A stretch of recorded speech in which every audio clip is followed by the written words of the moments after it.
Hello. Today what we have is a wild turkey breast with Frangelico, and it's kind of a real nutty flavor, so what we're going to do is top this with a little bit of toasted almonds. It's a great way to utilize turkey breast. You don't have to cook the whole bird at one time. You can take the lobes of the breast off, cut them into steaks across the grain, pound them out a little bit, double wrap them in saran wrap, and freeze them, and they last really a long time, and you get to utilize your bird numerous times. So here we go. This is our wild turkey breast. We've taken and cut it across the grain and pounded it out a little bit. This is our Frangelico liquor that we're going to be using. It's a hazelnut taste to it. We have a little bit of chicken gravy.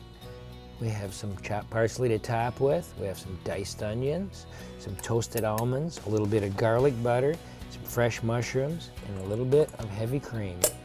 What we're going to do now is just lightly coat, dredge in the flour, the turkey breast steak here. That's all we want to do, is just like this. There, that's nice lightly coated. Pound that off. There we go. Gonna let our pan get nice and hot here. There we go. We'll start off with a small amount of olive oil, just enough to coat the bottom of the pan. That's how nice and smoking hot we would like this. There, we'll start off with our turkey breast steak in here. We're gonna brown it real nice on both sides. The turkey breast does not have the moisture that a regular domestic raised turkey does. So what we want to do is try to coat this with the flour. Then that's going to form a little thin crust, and that's going to keep the moisture in. There, we're almost ready. When that's nice and golden brown, we're going to flip it over.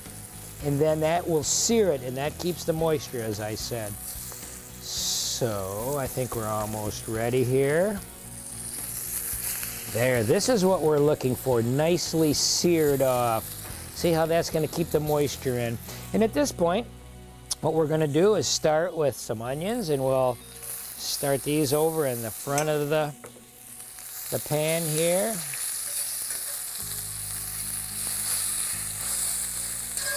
There we go. This is going to simmer for about 15 or 20 minutes. So all we really want to do is break the flavor loose a little bit, which this is going to do. And there, at this point, what we'll do is we'll have our Frangelico liquor in here. There, that's what we're looking for. That's what I'm talking about, a nice big poof. Gets rid of all the alcohol and just imparts the flavor. Then we'll start with some mushrooms. Boy, this pan holds the heat just perfectly.